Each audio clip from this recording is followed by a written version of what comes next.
The Galactic Council chamber fell silent as Ambassador Thelnara of the Vex Dominion rose from her crystalline seat. Her 4 eyes gleamed with barely concealed contempt as she gestured toward the human delegation. "The humans," she announced, her voice reverberating through translation matrices, "are a godless species. They have no divine patrons, no celestial protectors, no sacred covenant binding them to the cosmic order."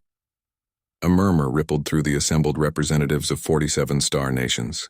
"They stand alone in the universe, naked and unblessed. How can we permit such creatures to join our council?" Captain Sarah Chen remained seated, her expression unreadable. Beside her, Dr. Marcus Webb adjusted his glasses, a faint smile playing at his lips. They had expected this. The Vex were not wrong, technically. Every species in the Galactic Council claimed divine heritage. The Korthai worshipped the Star Weavers who had supposedly uplifted them from barbarism. The Xenathi served the Eternal Flame, a cosmic entity they believed had sparked consciousness in their ancestors. Even the pragmatic Talcor insisted their technological prowess was a gift from the machine gods of antiquity. Humanity had none of this. No gods had visited Earth.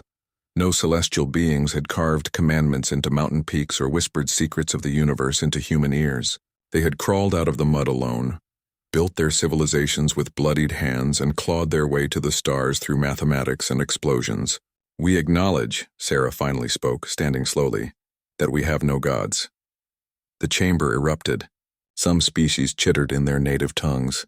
Others broadcast pheromones of shock and disgust. The Korthai delegation actually recoiled, as if godlessness might be contagious. "But," Sarah continued, her voice cutting through the noise like a blade, "we would like to demonstrate why that has never mattered." Thelnara's mandibles clicked in amusement. "Demonstrate? What can a godless species possibly show us?" Sarah nodded to Dr. Webb, who activated a holographic display. The chamber darkened as images materialized above the council floor.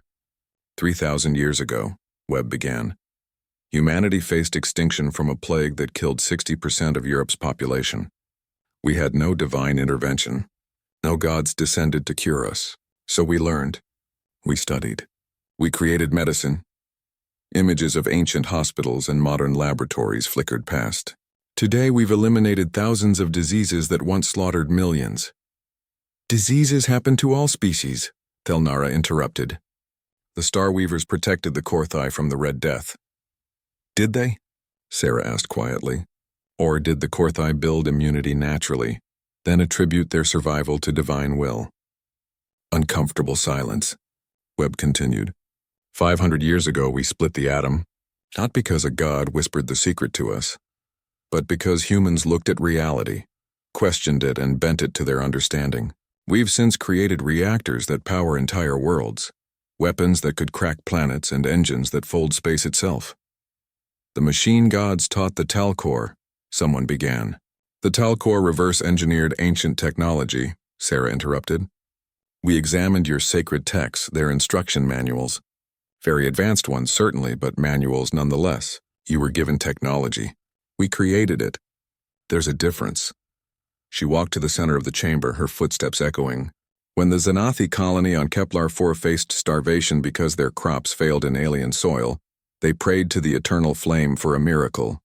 They waited for divine intervention while their children starved." The Xenathi delegation bristled, their bioluminescence flashing angry reds. "Humans would have genetically modified the crops within a week," Sarah said flatly. "We would have analyzed the soil composition, adjusted the pH, introduced necessary bacteria, and terraformed the affected zones. Not because we're blessed, but because waiting for salvation has never been our way." "You speak of practical matters," Thelnara hissed. "But what of purpose, meaning? Every species needs something greater than themselves to... We have each other." The simplicity of Sarah's statement seemed to puzzle the assembly. "When a human child asks why we exist," she continued, "we don't tell them a god created them for a cosmic purpose. We tell them their purpose is whatever they make it. We tell them they're free to choose their own meaning, forge their own destiny, and write their own story in the cosmos." She pulled up another display, this one showing historical footage, ancient humans building pyramids, Renaissance artists creating masterpieces, scientists launching the first rockets into space, explorers mapping unknown territories, soldiers standing against overwhelming odds, Ordinary people performing extraordinary acts of courage and kindness. We have no gods to guide us, no divine blueprint to follow, no sacred destiny preordained in the stars. And that terrifies you, doesn't it? Sarah's gaze swept across the chamber. Because if we can accomplish what we've accomplished without divine favor, what does that say about species who claim their achievements are gifts from above? The temperature in the room seemed to drop. 200 years ago, Webb added, the Korthai faced the same crisis we're facing now with the Void incursion. You prayed to the Star Weavers and waited for deliverance. 12 colonies died before the threat mysteriously vanished. Your priest called it a miracle. He pulled up tactical data. It wasn't a miracle. It was a human strike team, 73 men and women who infiltrated the Void's staging dimension and collapsed it from within. They didn't pray for salvation. They became it. 41 of them died in the process. That's classified information, Thelnara snapped. How did you? We know because we were there, Sarah said softly. Bleeding, fighting, dying. While you prayed, we acted. While you waited for your gods, we saved ourselves. And you. She leaned forward, palms flat on the council table. You want to know why humanity should have a seat on this council despite having no gods? Because when the next existential threat emerges, when the next impossible challenge arises, when the next crisis threatens to extinguish civilized life in the galaxy, we won't pray. We won't wait. We won't hope for divine intervention. Her eyes blazed with intensity. We'll grab whatever tools we have, improvise whatever weapons we need, and we'll fight. We'll sacrifice. We'll bleed. And we'll win. Not because a god ordained it, but because we decided we're not done existing yet. The chamber remained utterly silent. Humanity has survived extinction events, ice ages, plagues, world wars, near apocalypses, and the cold, unforgiving void of space without a single divine intervention. We did it alone, every single time. She straightened. So you're absolutely right, Ambassador Thelnara. We have no gods. Sarah smiled then, a cold, predatory expression that had evolved in humanity's ancient past. We've never needed them. The vote was unanimous.